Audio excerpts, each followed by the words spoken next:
Welcome, I'm your host Kenny, and you're listening to Social Sleuth.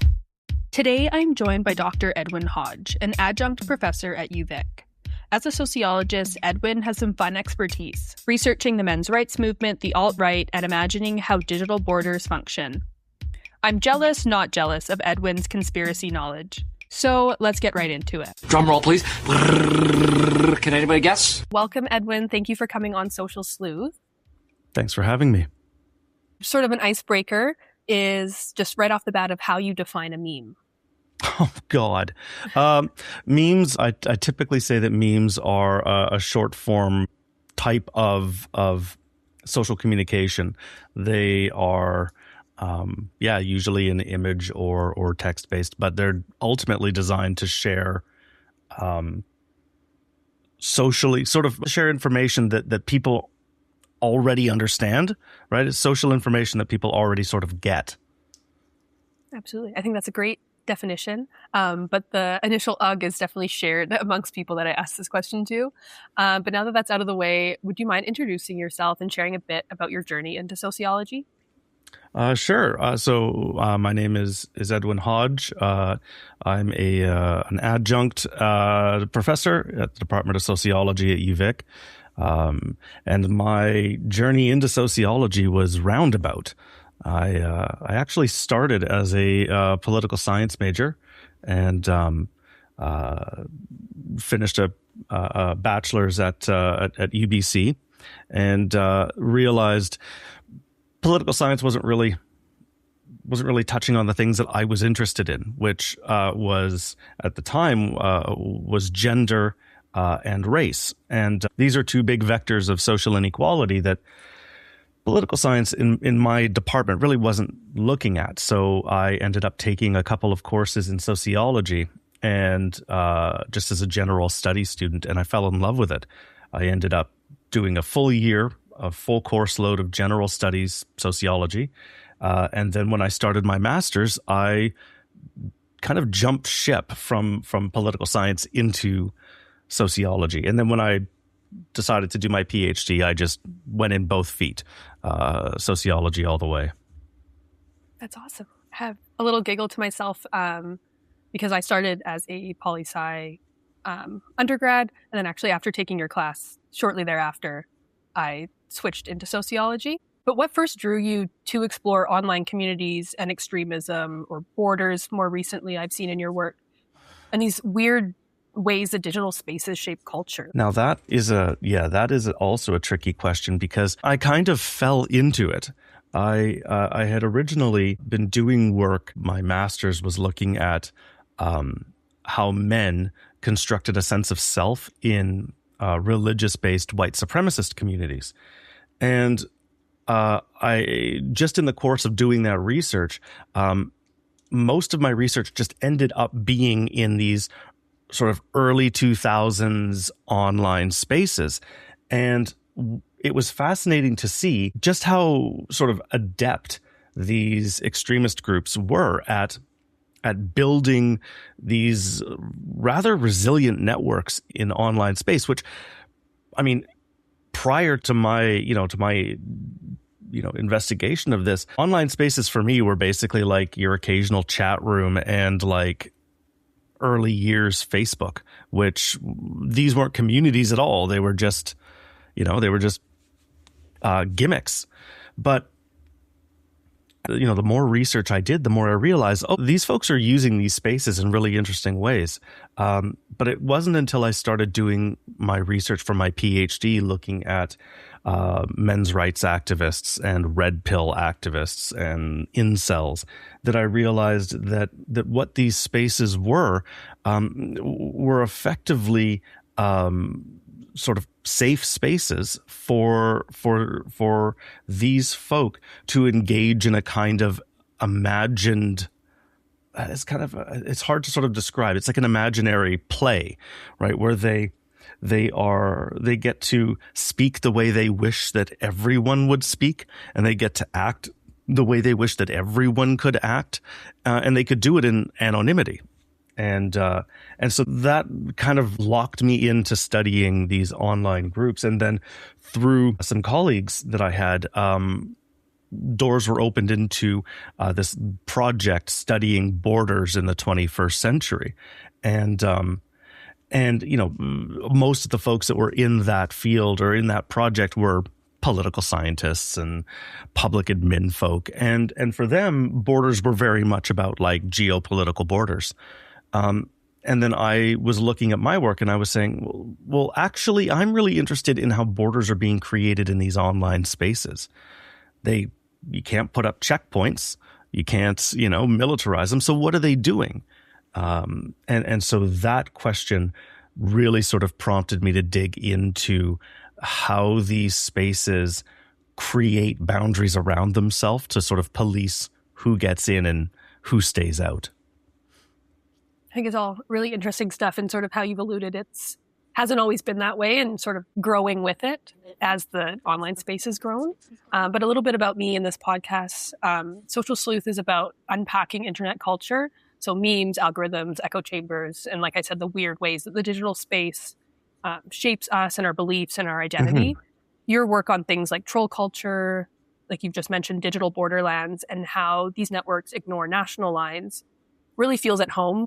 And so I kind of asked you this already, but how did you start first seeing the internet not just as a tool, but as a key space where these movements were born, grow, and recruit? Yeah, for me, it was it was a little known internet slap fight in the mid 2000s called Gamergate. Gamergate was this weird space. Looking back, it was really one of the first fronts in the millennial generation's culture wars.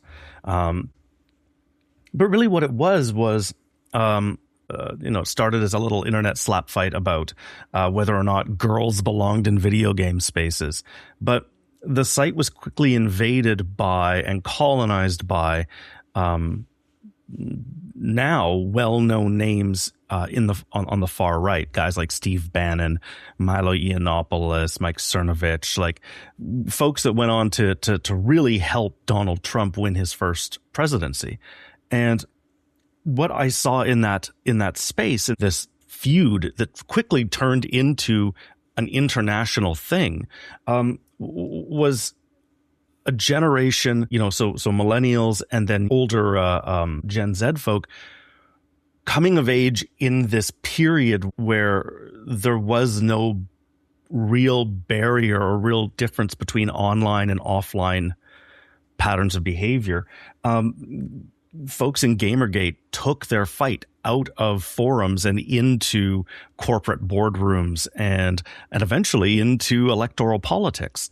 And so for me, Gamergate was a start, and watching the kinds of communities that grew out of that event, watching the extensive use of memes to signal belonging within the group, like, if you went to a website that had a Pepe the Frog on it, like if you were a Gamergater, you knew you were safe, right? Or whatever. But looking at the way that these old memes back in the olden times, they were just jokes that were online that were funny. And now they were being deployed for strategic purposes, right? For recruitment and boundary maintenance. And for me, that was it. Like that was the moment. I don't know how you could know what you know and not want to just follow it all the way home. This sort of builds into the identity and the belief building, but how shared memories and narratives help build social cohesion and identity. You've written extensively about the paired understanding that online platforms can facilitate fragmentation or rewriting of those collective stories. Mm-hmm. Now, a few years since your last formal writing, there's now this undisputed awareness of algorithms. There's more avenues and incentives for user-generated content and increased global access and users. And as you just mentioned, now a grown generation that has really known nothing else, that offline, online sort of boundaries are really messy. So how do you see the internet today in the big year of 2026 influencing our shared reality? Briefly, because that's a very open-ended question. Yeah. For me, I don't think that the word influence is doing enough for us.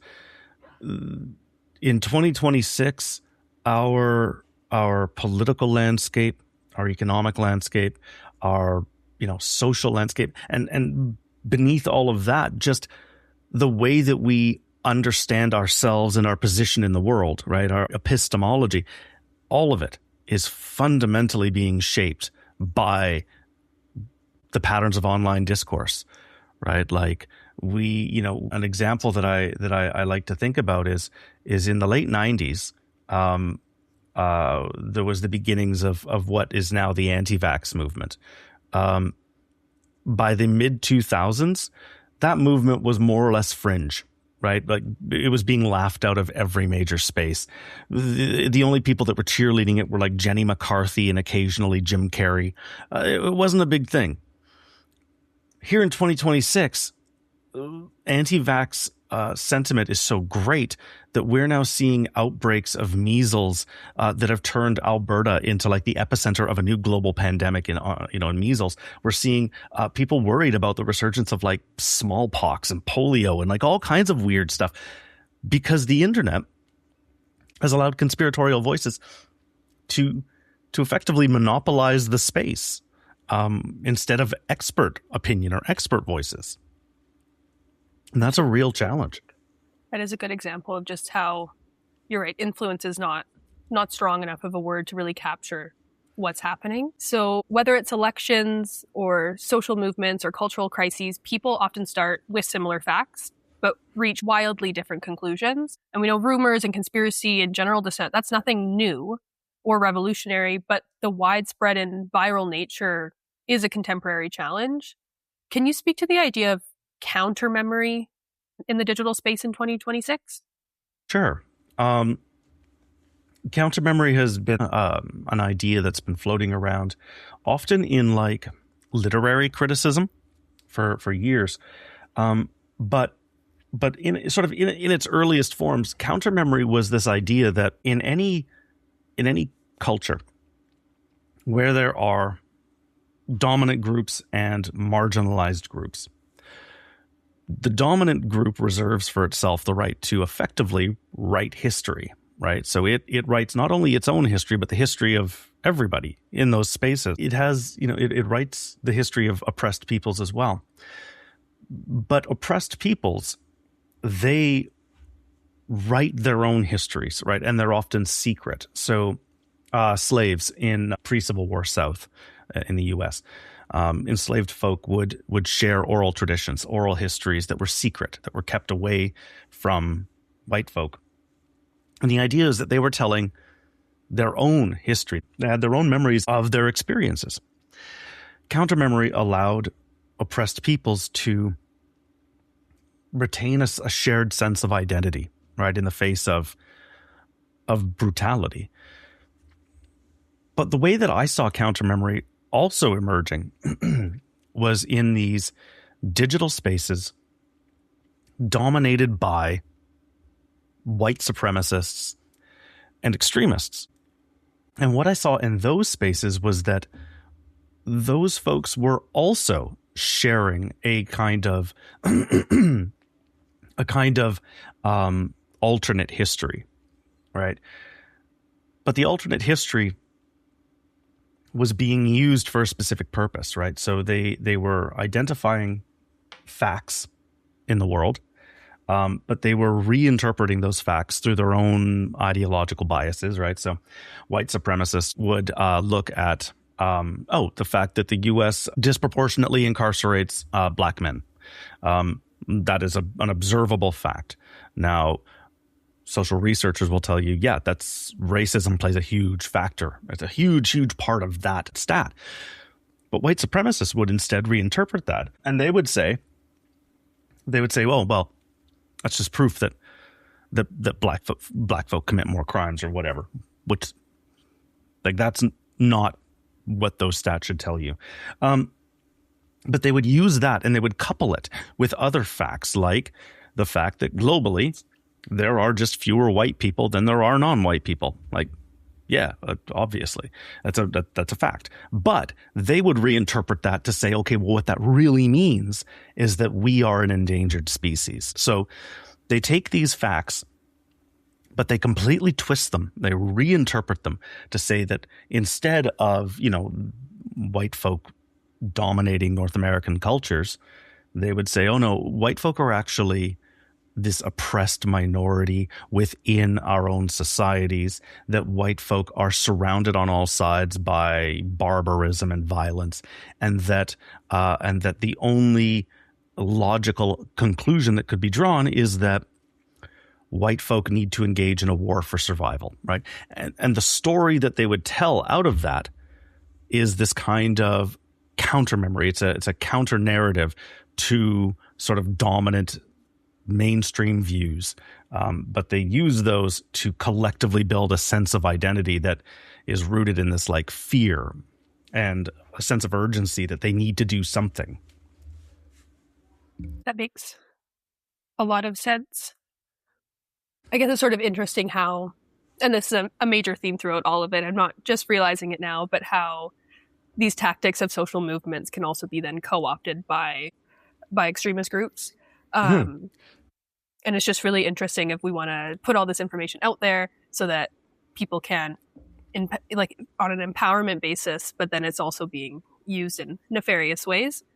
More of a comment than a question. But so briefly mentioned before, but your work on troll culture and alt-right networks, your research sits at the intersection of social movements and identity and how extremist ideas spread into the modern, highly digital world.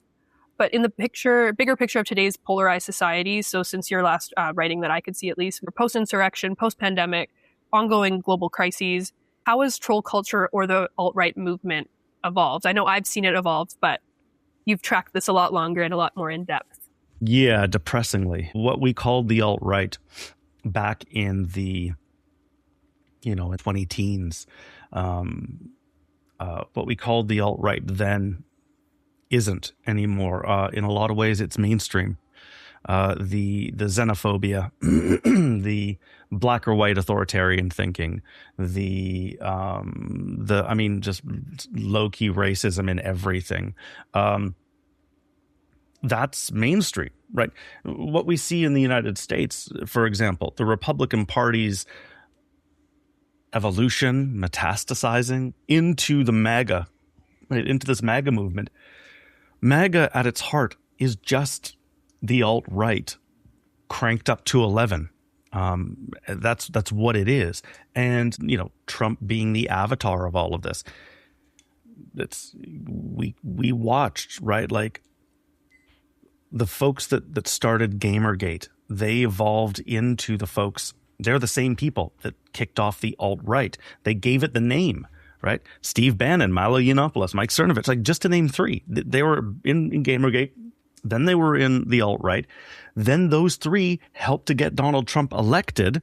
They sat at the heart of the MAGA movement, right? And the MAGA movement took over the Republican Party. So the alt-right, its worldview, its enemies are now the enemies of the majority party in the United States. And so watching the alt-right grow from this fringe sort of thing, I hesitate to even call it a movement back then, into what it is today, which is just mainstream MAGA politics, has been absolutely, one, unsurprising, but also really terrifying. Sort of a follow-up for that. I'm not sure in the early days, obviously the internet's a globalized space, more or less, but was this the alt-right mainly focused on the US from its start? Good question. In the early years, or let's sort of break that down. In the early months, that's all it was about, was the United States. But what was so fascinating was that the language of the alt-right, its organizational principles started popping up in unlikely places. So, for example, the alt-right and more extreme members of the men's rights movement, they started talking and coordinating in India and creating like a large men's rights movement in India. And it shared a lot in common with the alt-right. But certainly a lot of the physical activism of the alt-right was centered in the United States. We saw that at Charlottesville. We saw that in their, neck-deep involvement in the American elections, that kind of thing. But it rippled. It had ripple effects around the world because, again, these online spaces have no geographical boundaries. They are linguistic and normative. They're like, values-based communities. And they draw in people from everywhere. Absolutely. That's sort of my bigger curiosity of now we've seen this explosion or this evolution localized in the US, but then also bleeding into Canada with the Maple Mega and all of these other words that we can throw at it. And then also European countries as well. And it's really crazy, wild to witness in real time. But like you said, it has always had that sort of foundation of being far-reaching and wiggly into those little places. My next question is kind of about my sleuthing into digital borders and aterritorial spaces. And it's not something I had really thought about in this context before. So I was interested in the idea of borderlands where ideologies sort of cross-pollinate globally. And we see this with in-person movement, with globalization, but the digital space performs differently and there's some caveats to it. So I want to ask you, what makes these spaces so effective for building extremist networks? And then rolling off of that, why it's so tough to disrupt and police them. There's third spaces, anonymity, there's no cyber police, there's infinite meeting places, and culture doesn't require a place. So not to feed it to you, but where do you land with that? You've got it. Like all of these different things. So a big part of it is the way I like to sort of describe it when I'm teaching courses on this stuff is any social movement that you join, any kind, especially ones that engage in activism, there is always going to be a risk-reward calculation to be made, right? Do the risks of participation, do they outweigh the potential rewards or benefits of participation? If yes, then recruitment is a problem. So if you are engaged in, local activism designed to address like an immediate sort of local housing issue, the risks to participation are low. Like, what's the worst that someone's going to say? Oh, look, you're caring about poor people. The risks are low. If, however, you are a part of a xenophobic white nationalist group, let's say an active club, or some other organization that started off online and has moved into the meat space, the risk of membership is high and becomes higher the more attention you draw to yourself, because activists will dox you and identify you and tell your mommy and daddy and tell your boss, right? So the risk versus reward, that calculation is totally different for extremist organizations and that kind of thing. But online spaces are anonymous. And even where they're not anonymous, they can be encrypted, meaning that even if someone does breach your security, they might not be able to see all the messages going back and forth, right? It somewhat mitigates that risk. So it allows more people to get together, to talk more openly, right? Using less coded messages, less coded phrasing, so more explicit interactions. The aterritorial nature, the fact that they have no, they're spaces without place, right? That space, it goes with you wherever you are, which means that you can engage in real-time collaboration anywhere.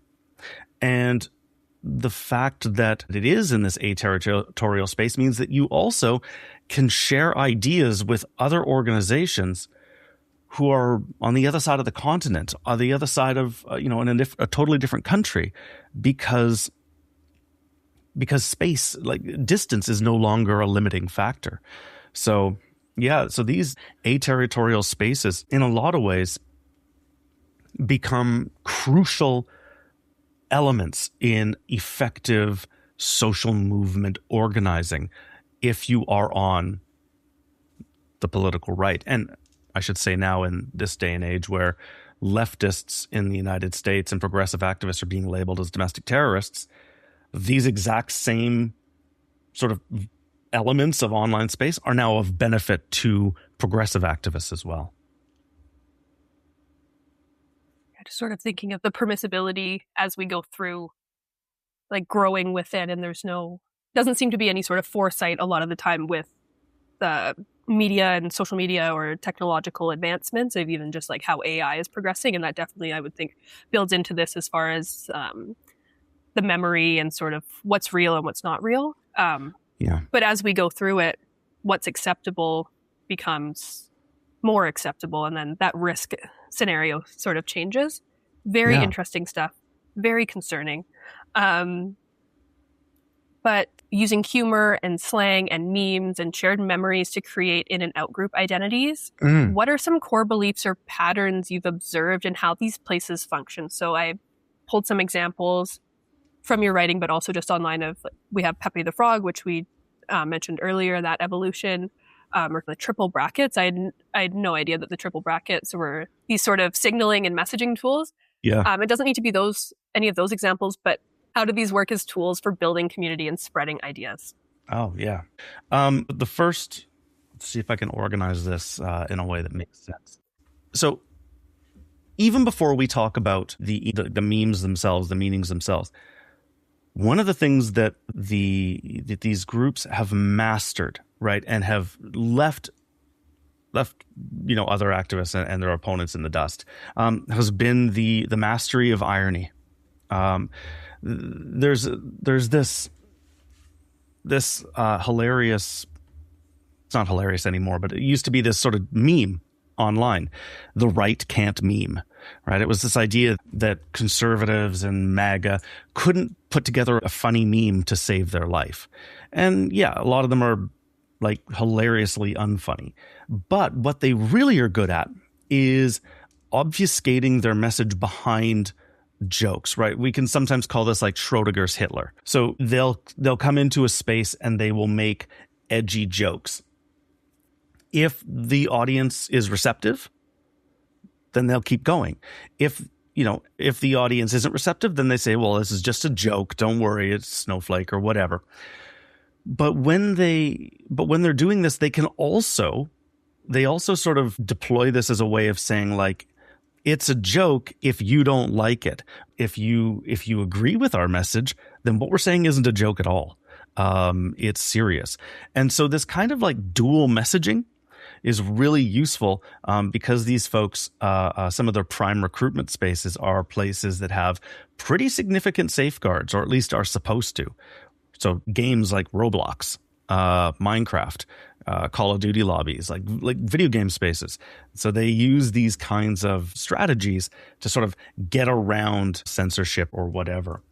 But once they're in, they create these memes that have a principal purpose, right? They're not, a lot of the memes that you see or that researchers see in these spaces are never shared outside of these spaces. They only exist within the space. And that's because they're not meant to mock people. They're not meant to attack others. They're meant to be a sort of a reinforcement that if you understand the meme, you're part of the group, right? If you know, you know. And that makes them, that gives people a sense of, oh yeah, no, I get the joke. That's hilarious. Great, we're talking. We have a connection now. And so they're using these memes and they use this kind of stuff to build a kind of in-group identity that's based on language.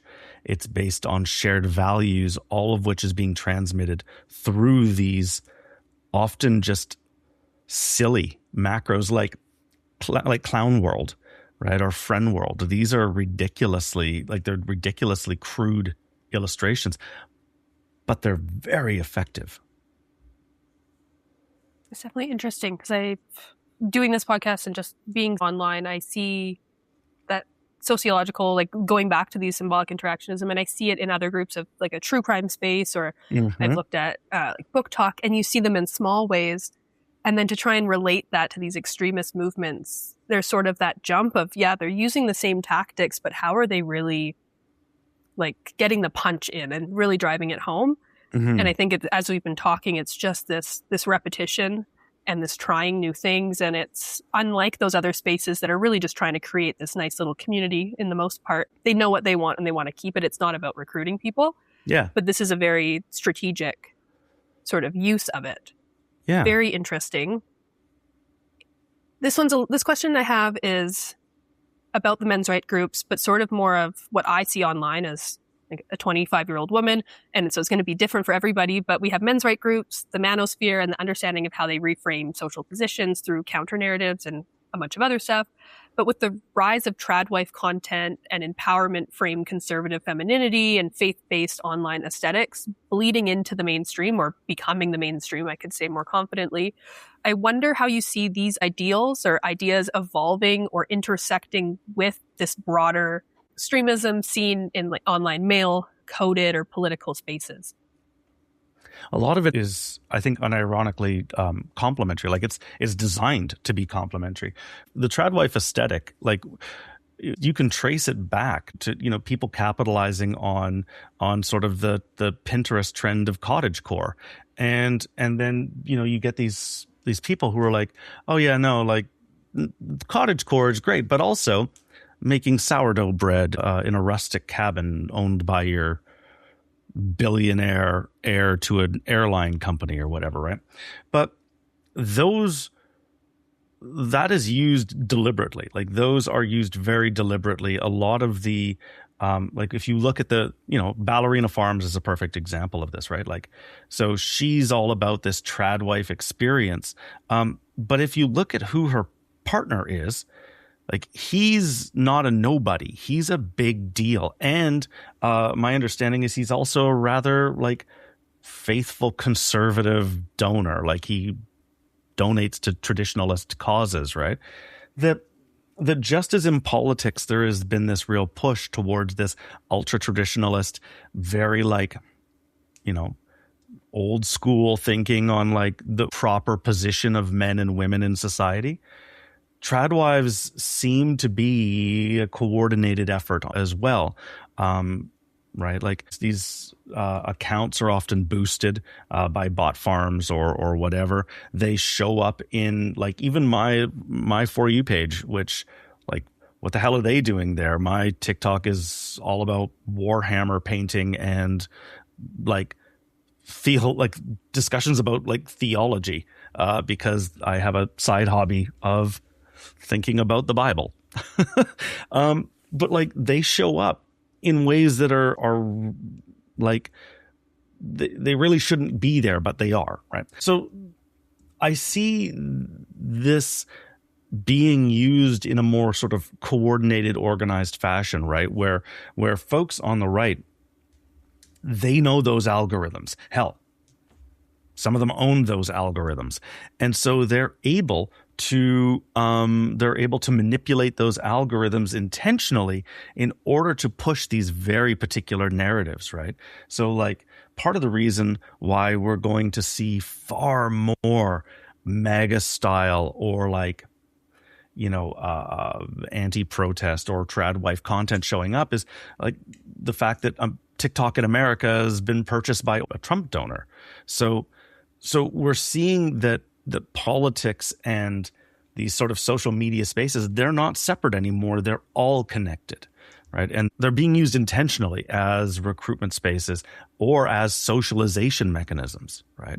To get us to start thinking of like you'd said, sort of this empowerment narrative, like conservative empowerment. There's nothing empowering about being a Tradwife. It's the opposite. So it's this sort of weird doublespeak of like, yes, you're empowered as a woman to lose your right to vote, lose your job, become financially dependent on a man who is not only going to socially and financially isolate you, he's probably going to move you to a homestead. Like nothing about that is empowering. But the language is that way. And, that's sort of my worry is that in this space where we've lost sight of what is true, these kinds of narratives can proliferate because nobody knows how to challenge them anymore. Right? Oh, well, they say it's empowering, so I guess it must be. But yeah, it's in tandem and working within this broader conservative or Christian nationalist frame, and it's all built together. And then you bring up a very good point, which I am very aware of sort of who owns that, but I didn't think of it in this context of, I also wonder now if I could go back and look at, see when Tradwife content really blew up. And then also when we look at like Zuckerberg and his little glow up and his entrance into the manosphere. Yeah. There should be air quotes in this, of his glow up, but his sort of transition into the manosphere and the switch over and sort of seeing how that has impacted what we're seeing just in that one space. Yeah, it can hardly be a coincidence that Trump gets elected, that MAGA is in the ascendant, and that's when little Marky Zuckerberg is like, you know what the problem is at Facebook? Too many women, am I right? It's just, dude, what are you doing? Yeah. And it's all just happened so fast, and there's almost one thing after the other that it's hard to pinpoint where that happened. And I don't even know if it's worth trying to pinpoint where that happened. It's just is. A little bit more fun. But what's the weirdest or most evolving piece of online slang or meme that you've come across that kind of shares how cultural markers keep adapting, like a personal favorite? Oh, man. There's been so many that have like just cracked me up. I'm really big into that. The meme that's actually just been killing me lately is, you know, that it's on TikTok. It's the John Hamm in the movie or in the club dancing, and it's so like some EDM thing. And so here's this middle-aged man like getting into it. But for me, because I'm a dad and a lot of my content is dad related, it's all this, but it's memes like, you know, you finally get your kid to bed, or when, you know, that feeling when your kid hates everything you eat, but finally takes a bite of like cheese and loves it. And so that meme just kills me. I love the galaxy brain stuff, like that old meme from back in the day. I basically like, I don't know. There's just so many memes that are out there that are, for lack of a better term, innocent. That are just like, they're just there to be funny, and so yeah, like the John Hamm one I think is hilarious. But yeah, I don't know. There's so many. I think we need more of these wholesome memes that don't need to be so layered in what are they saying behind the scenes. No, sometimes they just have to be funny. Yeah. At the risk of sounding like an old man, I miss early 2000s internet. Like I see a lot of Gen Z kids really getting into kids. You're in your mid-20s. I see a lot of folks getting into the aesthetic of the early 2000s. Like the flared jeans are coming back, and like the low-rise jeans. And someone tried to sell me on the idea that that's indie sleaze or something, and it's like, no, it isn't. Britney Spears wore that. That's bubblegum pop. Like, you don't even know. Get it right. Yeah, but I wish that's exactly like, you're doing it wrong. I wish that people would get back into the aesthetics of early internet, where like you had like the Charlie going to Candy Mountain with you know, with the unicorns that steal his kidney, like stuff that's just hilarious. That it's just funny, and there is no external message. Like, you know, this one meme of just a dude sitting on a log in front of a campfire, and he's just like cooking a thing, and you see this chicken behind him, and it's just like pecking at the ground doing chicken things. And then at one point it stops doing that. It sort of sidles up to him and goes, "I'm gonna kill you." And then the guy like freaks out and runs away, and the chicken's like, no, it's just a joke, I'm so sorry, buddy. Killed me. Absolutely killed me. But so that kind of stuff, that's what I want to return to. I would agree. I have definitely a sense of nostalgia for my early internet days of the internet was a place. It wasn't everything. Yeah, before corporate takeovers, before like when you know, like Newgrounds was just like a website run by some dude, as opposed to like a subsidiary of Meta or whatever the hell. Yeah, it's hard to keep up with even who owns what now. I know. It's just one big tech person. I just assume it's either Zuckerberg or Bezos. It's a coin flip, really. Yeah, and then Musk hanging out in the corner, like trying to be cool, wearing funny hats or something, and being like, "Pay attention to me." Sort of building off of that, these are sort of my more fun questions, one could say. But given how fluid and platform agnostic these cultures are, with groups just migrating when one place shuts down, have you thought of any, or what are realistic solutions or interventions that you think we could use to disrupt harmful aspects? The easiest one is breaking up the monopolies. The thing that I'm nostalgic for, this early internet, was a fragmented territory. You had bloggers doing hilarious stuff, but they weren't owned by HuffPo or Condé Nast or whatever. Break up those monopolies. Once things are fragmented, then you get that creativity back, because the more we see these big oligarchies, these big corporations locking down these apps, the more similar they become and the more enshittified they become, right? Like, I don't know if you remember what Instagram looked like when it first launched. It was wild, but it was also all about creativity and artistic expression. You didn't have integrated AI and messengers and like having a feed that had sponsored ads and none of that stuff. That only happened when Facebook took over.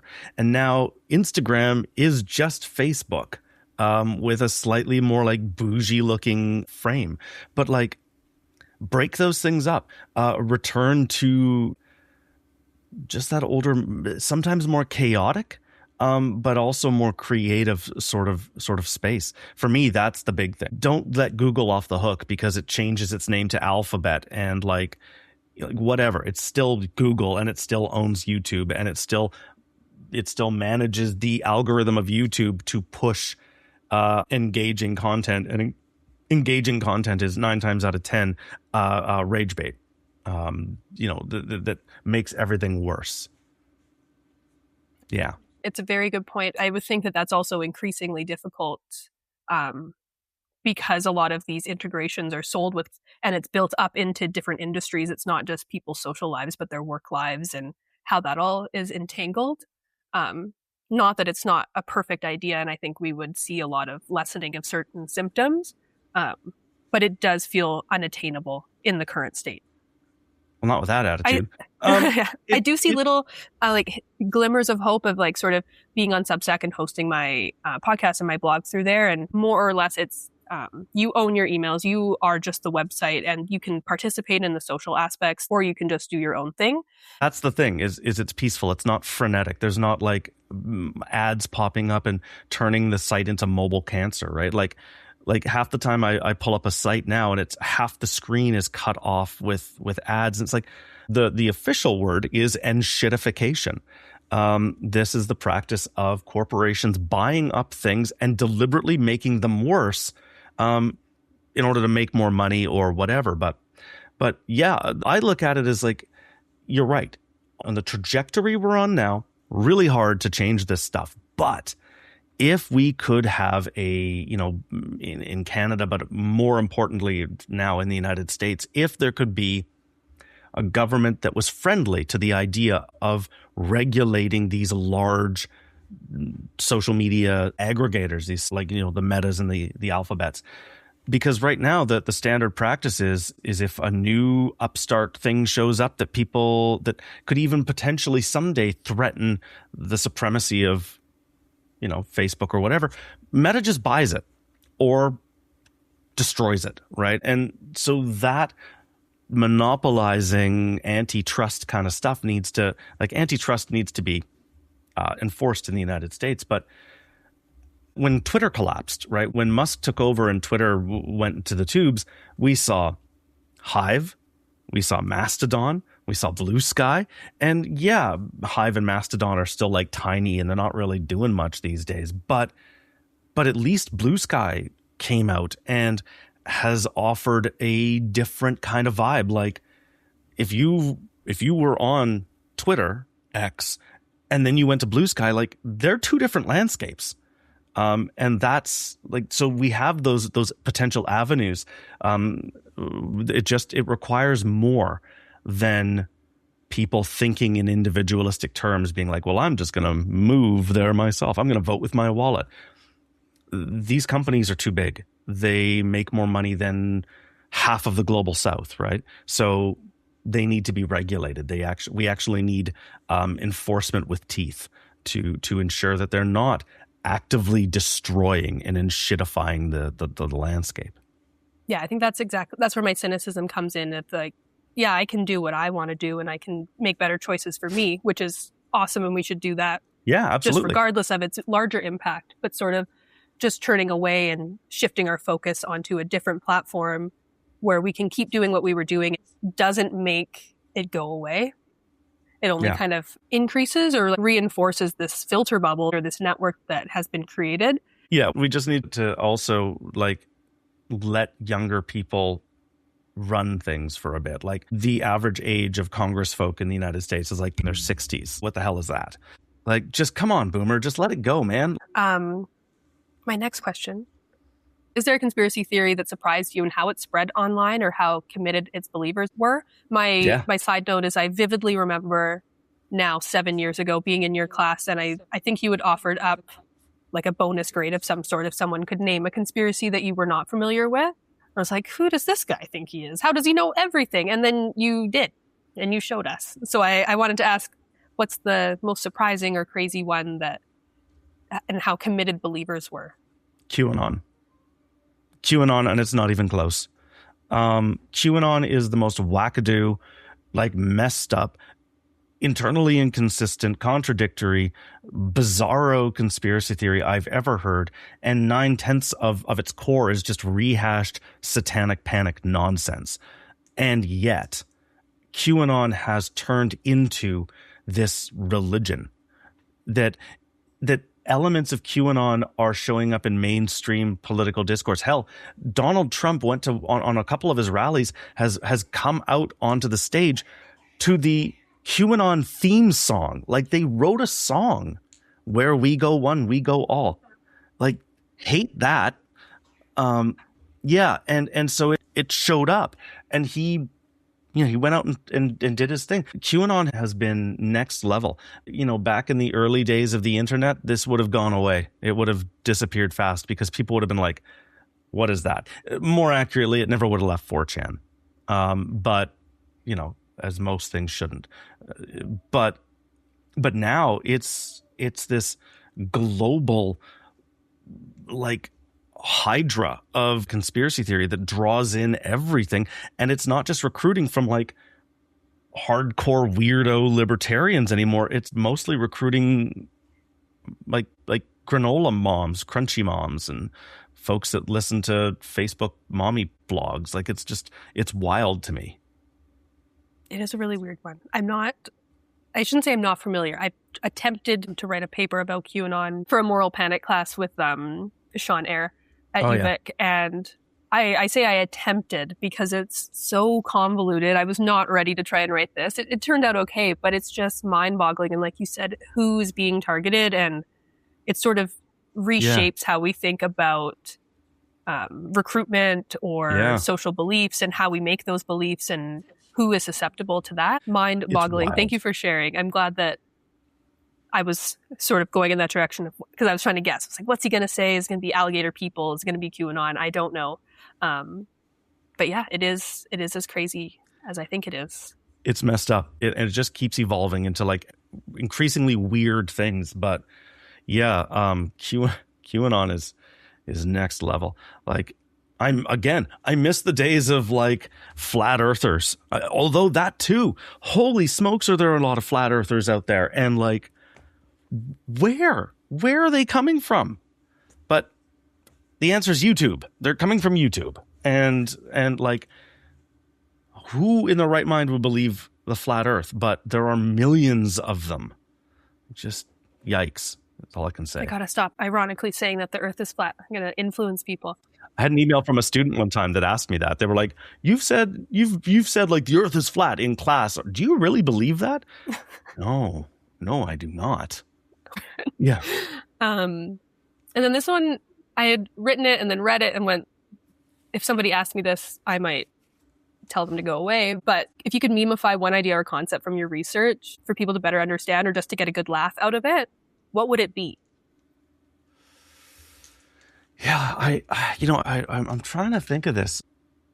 I don't know. The thing about like a good meme is that it seems to emerge spontaneously. Like the meme that gets shared of Anakin Skywalker and Padme in the field, and she's like, he tells her something and she's like, yeah, but not like this, right? And then he just stares at her and she's like, but not like this, right? Like, I'd love to find some way to take some of my research and put it into that meme, because that one works. I don't know. It's such a hard question. Good one, but hard question. I don't know. Yeah, no pressure to have an actual answer. I had taken some classes in Toronto making memes in sociology classes, and how that slowly, I guess this would be 2020 and 2021, and how that sort of built into the curriculum versus when I started in 2018, and how that's sort of evolving. And I remember making it was the Power Rangers all sort of getting ready. Oh, yeah.